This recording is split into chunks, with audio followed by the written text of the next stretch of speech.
everyone, and welcome to the Educator Experience podcast. My name is Salli Carter, and this is a space where I sit down with fellow educators from around the world and we talk about their journey and impactful moments in their educational career and learn a little bit about our fellow educators. Today is a fabulous conversation with the main focus being the brain. So I sit down with Dr. Lisa Riegel, whose background includes a PhD in educational policy and leadership from Ohio State, 25 years working with higher ed teams, and author of the fabulous famous book, NeuroWell. Her approach unites brain science, leadership habits, and practical strategies to move schools and organizations from compliance to true commitment.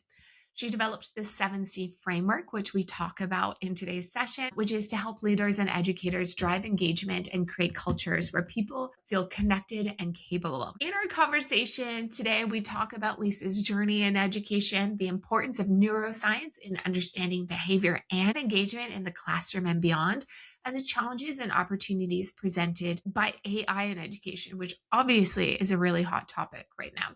Lisa just launched another book. I was going to say her second, but she's had a slew of books. This one is called Aspirations to Operations, and it bridges the gap for leaders from idea to action. And we have all of the links below. Really excited to share this invigorating conversation about the brain. So let's get to it. My conversation with Dr. Lisa Riegel.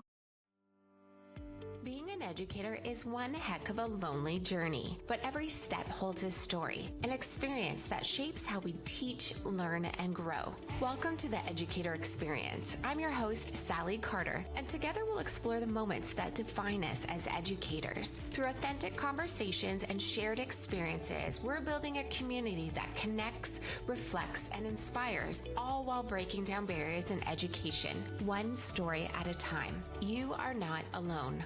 Let's grow together.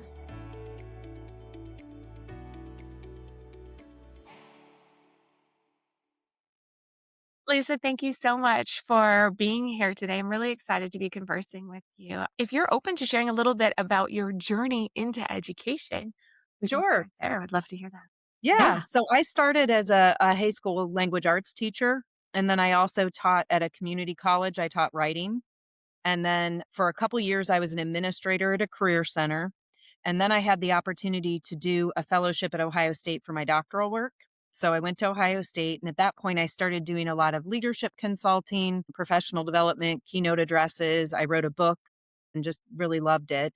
And then I taught courses at Ohio State in their ed leadership department. So I've taught undergrad and graduate. And then I taught some of the teacher leadership courses. In Ohio, we have a teacher leadership endorsement. So I designed that program and helped to teach one of the courses. Now I'm not teaching anymore, but I do a lot of professional development. I do keynotes.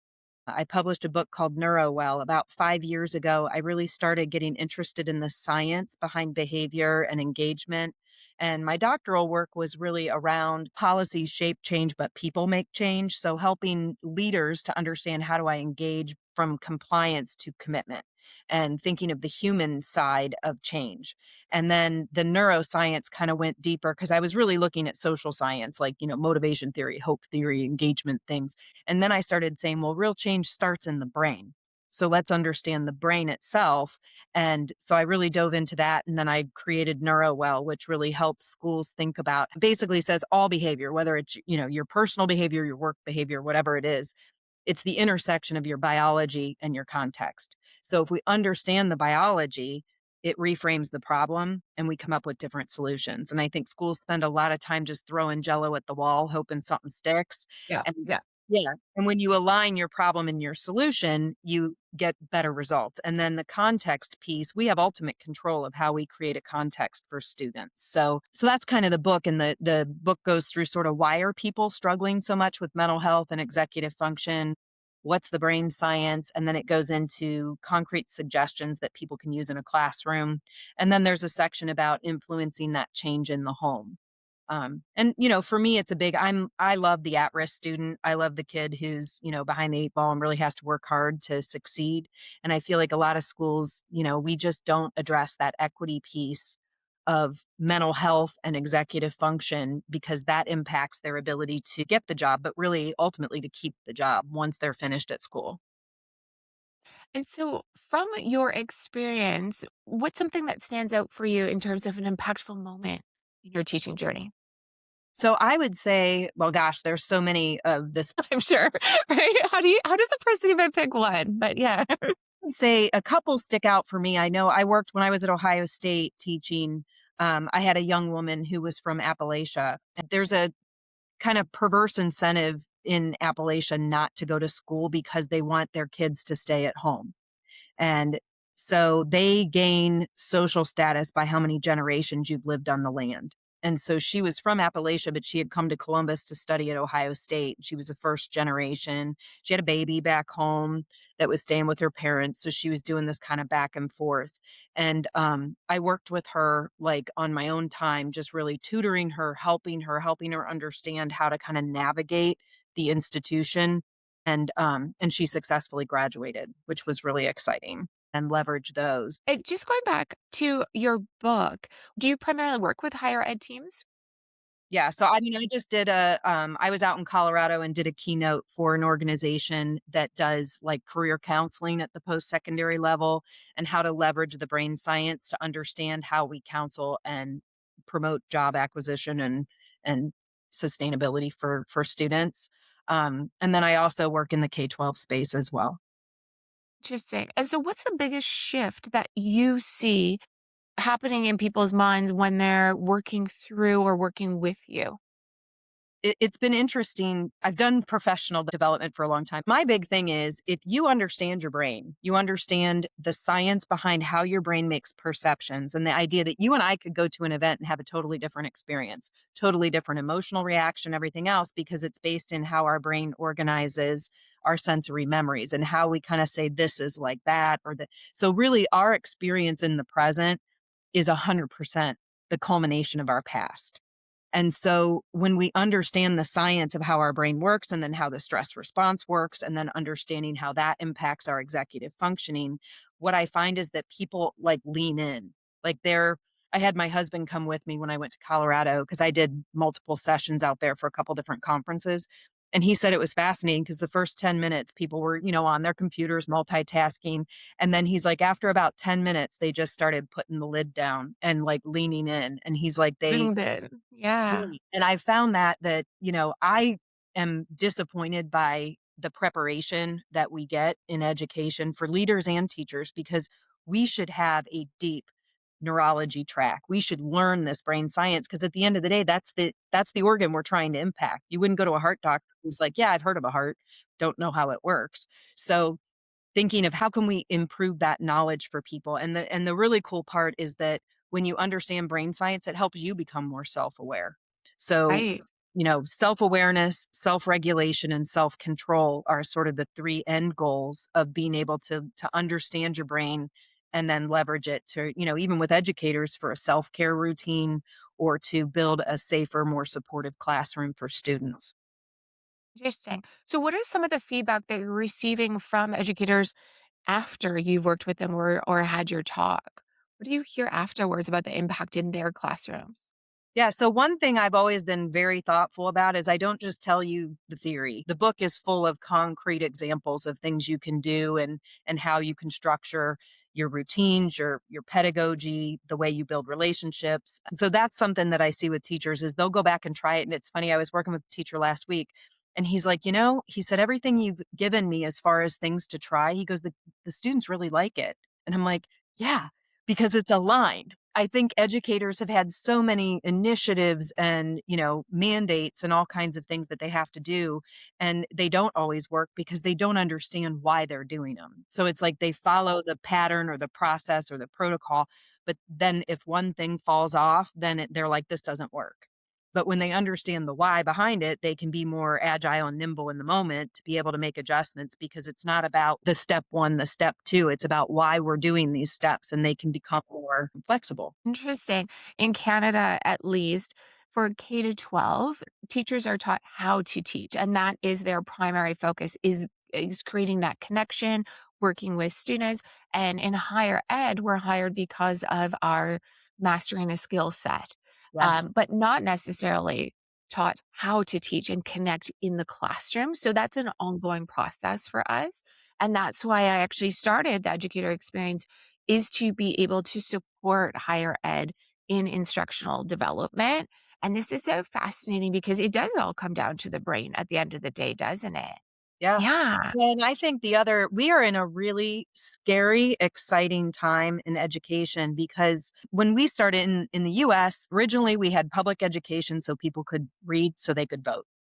Then it became like be a Renaissance man and know a little bit about everything. Well, then the internet democratized data and information. So then it became career journeys. Like, how do we get people on career paths? Well, now we have AI that's really changing the landscape of what these pathways look like. So I think we're in a real challenge at this point where what are the skills that students are going to need to compete in a post AI world? And it's not content. And in a lot of cases, it's not even technical skills. It's really thinking skills. And I think we're Critical going thinking. yeah, and we're gonna have to shift to be more strategic about how we actually teach those skills, and I'm working with a school, in fact, next week, and they talked about critical thinking, and I said, "Define critical thinking." You get a million different definitions. So I'm like, we have to start by defining what are the thinking skills that we're going to need to fill the gaps in the workforce that AI doesn't do. And currently right now we're still teaching processes and step by step and that kind of stuff. Like for example, I read something the other day. They said one of the first things to go is going to be pharmacists. We don't need pharmacists. It's an algorithm. Here's this. You can, look at what else they're taking, look for interactions, count pills. It's the same process. And what makes a pharmacist really great is their ability to think about like this drug interacts with this drug or whatever. All of that can be automated.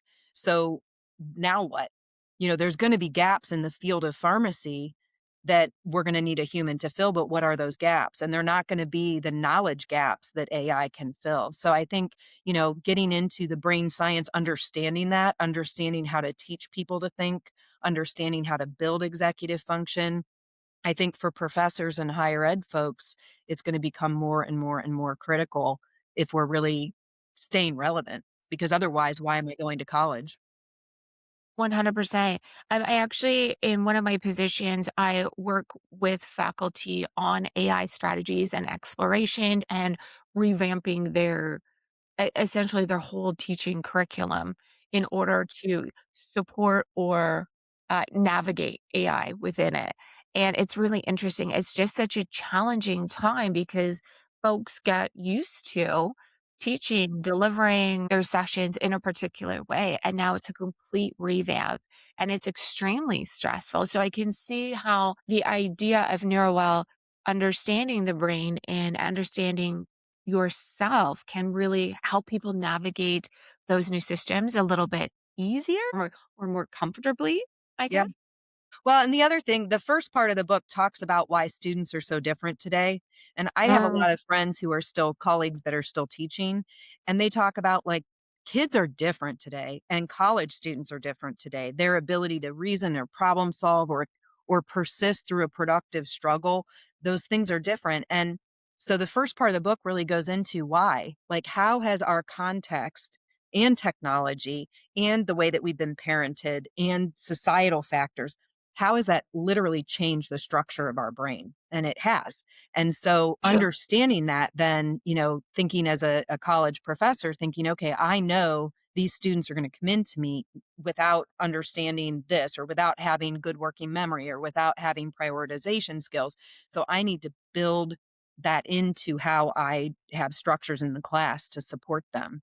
And I started a company called Jacapa, and it measures, trains, and tracks 32 soft skills. So it measures and tracks executive function skills, emotional regulation, cooperation, social engagement, innovation, all of those types of skills that are sort of we call them essential skills or durable skills, or the things that we don't really systematically train, measure, and track at the way we do like math or, content stuff. My co-founder was in the Navy, and so he was over in Guam. So Kappa is actually the Maori term for team, and Ja means go. So it means go Wonderful. team. You have so many exciting things that you're doing. Congratulations. Oh my Thank you. gosh. we've worked with a lot of post-secondary institutions that have incorporated it's kind of like designed like a fitness tracker. So you put data in each day, and then at the end of the week, there's like a data debrief to help you understand your skills better. And there's assessments and Interesting. peer assessments and stuff. And so it's really cool. We've had a couple students that have actually taken time to email us and said, "This got me the job," when they finished, because they had their data that they were able to put into their resume as their soft skills data and strengths. And then they were able in the interview to actually talk intelligently about these are skills and this is what I'm working on and here's my growth data and here's what I've been doing to practice. Because when you look at the divide between what employers say they want and what we continue to produce, we're missing that durable skills. Those other they're like, we'll train them. You know, they might need a credential as like the entry to get into interview for the job, but they're missing a whole swath of skills that help them to keep the job. What about in terms of administration? So when you work with administrators in higher ed, what are you noticing? So one of the things I talk about a lot with it with any kind of leader in any department is when you're thinking about improvements or change, what do you want to see or hear when that change occurs? So I hear a lot of conceptual language, but I don't, like I'll hear like, well, we want differentiated student centered instruction that's data driven. Right? So, like, Right. even mean? So, what do you see and hear when that's happening? So, I have a book coming out at the beginning of February that's called Aspirations to Operations, and it's a leadership like guide that walks them through what I call my 8C commitment framework, and it's a framework I've used for the past 15 years. You know, as a leader, you get aspirational, inspirational type stuff, but you really don't get like, so how do I hit the rubber on the road and make this stick? And you can get like a book on, communication styles for leaders, or here's how to, shape collaboration, or here's how to whatever. But the 8C kind of brings it all together, and it girds it along brain science. And so it takes you through like clarity, coherence, cadence, collaboration, coaching, like all these C's that if you only do one of them, you're not going to succeed. So I really one of the sort of things I'm known for that's kind of my sweet spot is that implementation science. Like I get in there as a change strategist and I say, okay, what do you want to see happen? What's your desired state? Now, how do we move the organization? And again, you don't move the organization unless you engage and celebrate and take care of your people. It's a really precarious time in Canadian higher ed. There have been a lot of cuts, a lot of changes. I can only imagine the stress that that puts on administrators, let alone the educators for sure. But I think administrators are often a not as talked about, I guess, at least here with my colleagues. And I think it's really important to acknowledge the challenges that they are going through in order to not only uphold their mandate, but keep people happy in a system that's crashing right now in the north. It's really tricky. It's Yeah. really tricky.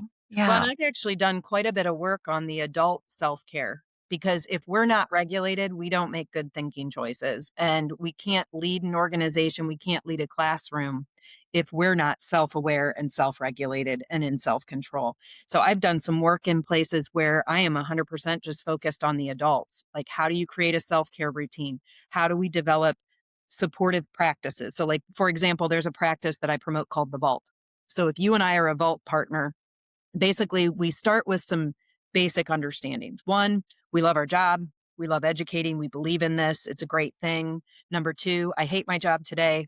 And I don't like that lady down the hall. And this kid's driving me nuts. And my administrator's crazy. Or, that we're allowed to hate our job in the moment, but love what we do. Right.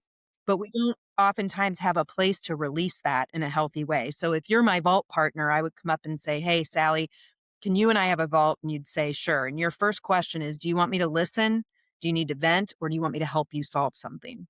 And so I might say, I just need to vent. And oftentimes, just hearing ourselves will solve our own problems, but it gets that anger out so that I can move on with my day. Sometimes I need your help in solving problems. But the really important thing about the vault is once we're done with that conversation, the vault closes and the only person who has the key to open it is me. So later on, if I see you, you don't go, "Hey, Lisa, are you feeling better?" Because now you've just outed. And then, and then Joe goes, "Oh, I heard this happen." And then somebody else Right. heard that happened. And it re traumatizes the rage comes out again. So the vault has been a really powerful practice that in fact, I was at one organization, they got a new leader, and the leader called me and said, "Hey, you worked with our team and they're like super nervous. I'm going to take this vault away. What's the vault?" And I'm like, "Well, you can't actually take it away." It doesn't sound like something that can be given or taken. Give No, us no. take it away. Yeah, but I said, "But your role as a leader is to protect the sanctity of the vault." So I said, the leader before you, like if somebody breaks the vault, they get written up for unprofessional behavior. It's that important that there is a safe place for people to get things out where they're not then negative Nelly or, they don't the rumor mill doesn't start. And I always laugh for staff that do the vault. I'm like, "Your spouse will thank me." Like because Yes, some it gets vault. things out before they get home. They're not carrying as much. Yes. Yeah. One of the other things I talk about is a calm signal. So, you've heard of Pavlov's dogs. They ring a bell Yes. and they sound right.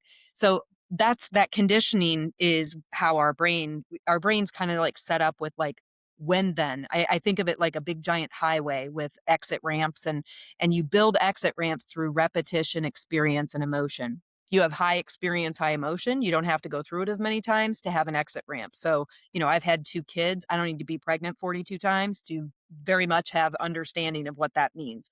Um, but you think of like math, you got to do lots of repetition if you don't have the experience and emotion attached to it. So we can train our bodies to calm down. At night, you can think of like a calm signal, like you might just be like, yikes, or oh boy, or something you say out loud. So at night, you lay in bed, you relax your body, do some deep breathing, do some muscle relaxation, and then you say it out loud over and over while your body is relaxed. And then when you're in your classroom or your office or in a meeting or somewhere where you're starting to feel yourself ramp up, I can just be like, "Oh yikes." And my body will start to relax. And it prevents that CEO of your brain from exiting the building while your stress regulation system sort of hijacks your brain. And if you're doing it in a classroom or if you're doing it in a meeting with people that you meet with frequently, if I say, "Oh, yikes," everybody in the room knows what that means. They know, okay, he's getting Trying stressed. to calm down over here. They need to take a water break or something. Everybody's getting a little stressed. Um, I also do something called Name It, Own It, Control It. And it's a activity I've done with teams of teachers and administrators where you identify like what does your body look like, what does your body feel like, and what is your brain telling you when you're stressed. And it's so funny. I was working with this one group and the lady was like, "I don't know what I look like when I'm stressed." And her teaching partner was like, "I do." She's like, "Your eyebrows disappear into your bangs." And she was like, "Really?" And I was like, "Yeah." So everybody kind of identified what they look like. And I said, "Okay, so when we're a team and we're working on a project, if her eyebrows are gone and she's starting to get blotchy and she's getting fidgety, no good work is going to happen. Take a Right. break, go get a glass of water, so you can start to be a little bit more emotionally safe in your culture by understanding the brain and talking about your own experience through stress so that other people can be supportive instead of misread the cues and then it causes conflict. Interesting. Are you comfortable if I push you for one more tip or trick that you have? I can't get enough of these. Yeah, I think the other piece is, and I talk about this a lot, you have got to find the root cause. The behavior is a symptom of a fear, right? So I might disengage because I don't feel intellectually safe. I don't believe I can do this. I don't have high expectancy. So even though I value it, it causes dissonance. I have high value, low expectancy. So I'm going to pull the value down because it seems like an insurmountable task to bring the expectancy up. And so you think about like using that motivation equation to help you kind of get at what is the root cause for disengagement or, mostly in the post-secondary level, you're not dealing with outbursts and behavior problems like that. It's really more about absenteeism or disengagement. If you're a leader and you're working with staff and you're thinking about conflicts that happen, I actually have a stress triggers activity that helps you think about. So like for example, I come from a divorced home. My dad was always late, sometimes never showed up. So I spent a lot of my childhood sitting on the front stoop waiting for him to pick me up. So I've associated time with worth and love and respect and all of those kinds of things. So when I am running late, I get highly anxious. Like I'm always 15 minutes early. I tell my clients if I'm not here 15 minutes early, I'm like in a ditch somewhere.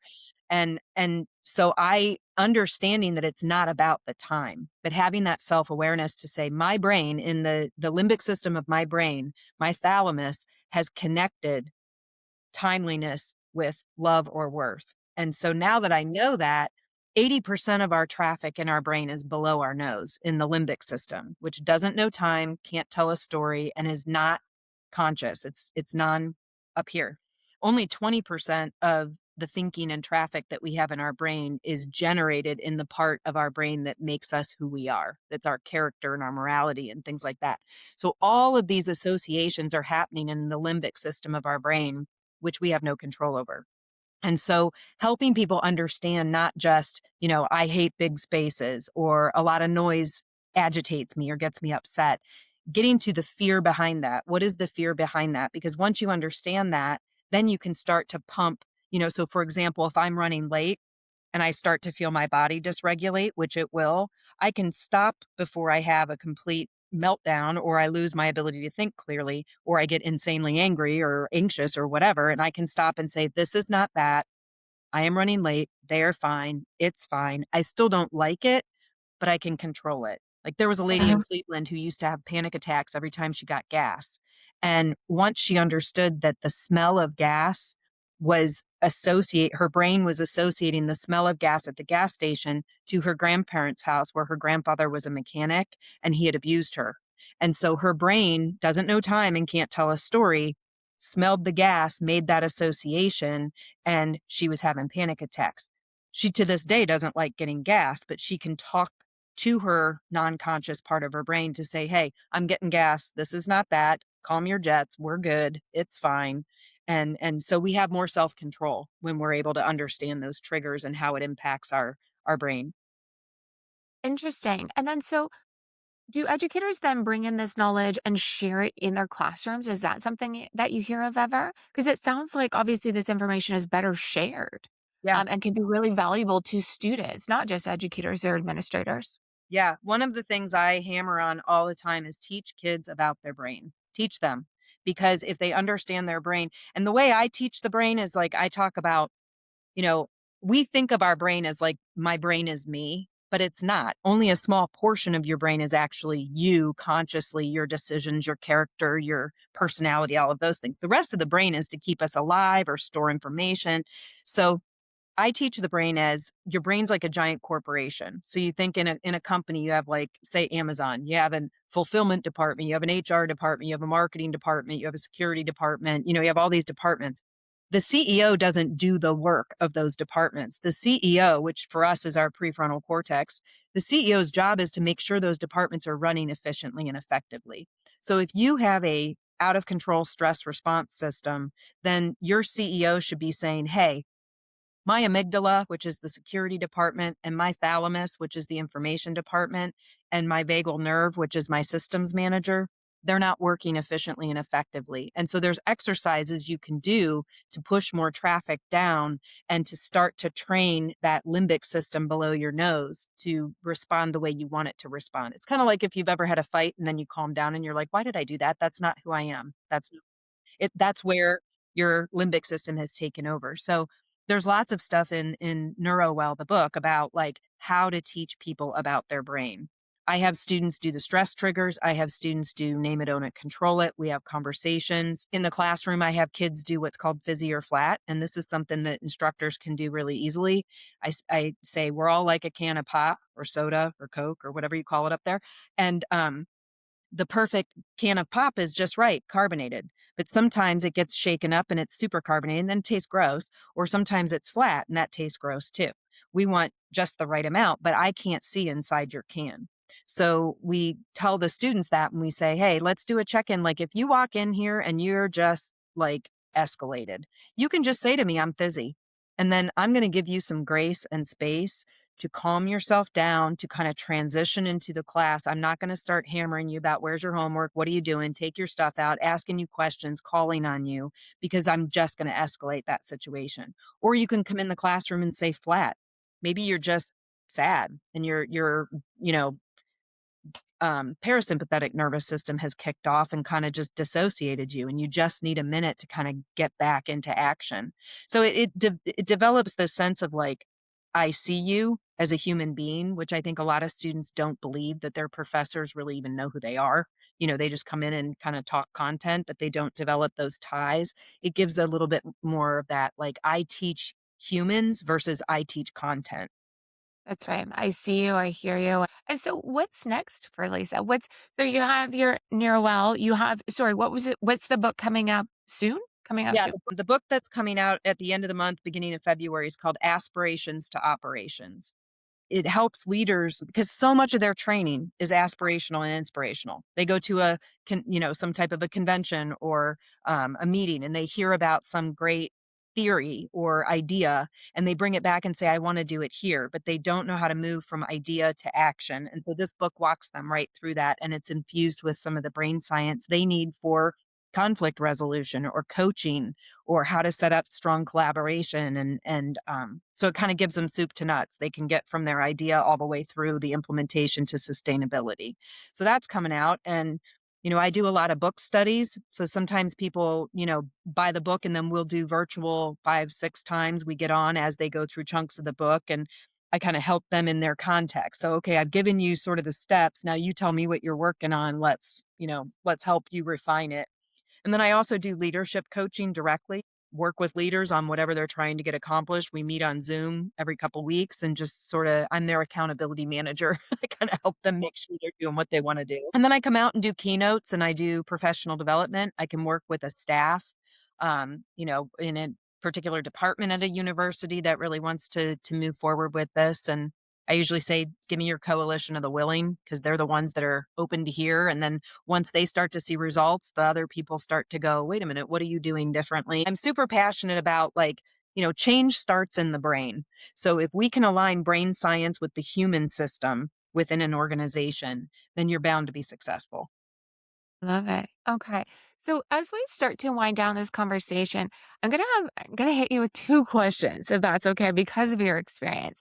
First, what would be a piece of advice that you have for new educators and then also new leaders?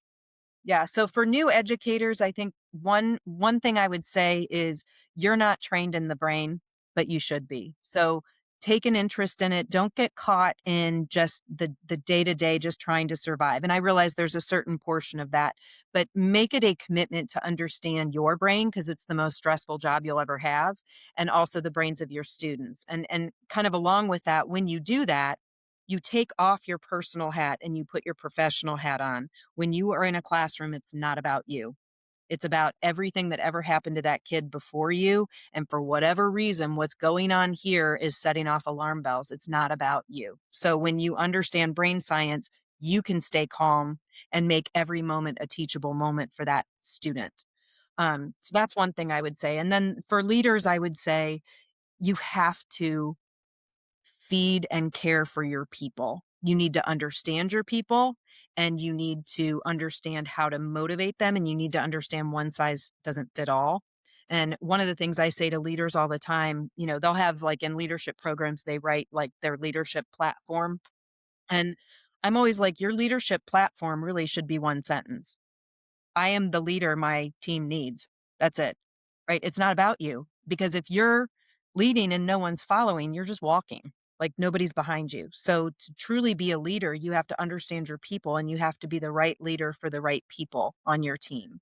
And that's where understanding how their brain works and understanding, you know, their triggers, their past, like how you can start to, you don't need to get all in their business, but understanding the patterns of their behavior will help you be the leader they need to engage. What is next? So you have a couple of books. Is this a passion for you, writing? It definitely is. Yeah.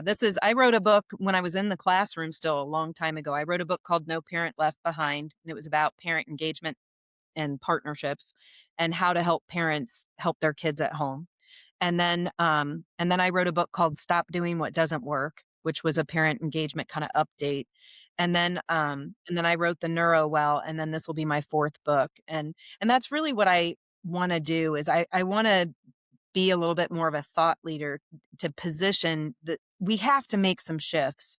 And I feel like we've gotten so far away from the human factor within our systems, whether it's in K-12 schools or in higher ed. It's just become so much about completion and credentialing and, It really data. is, isn't it?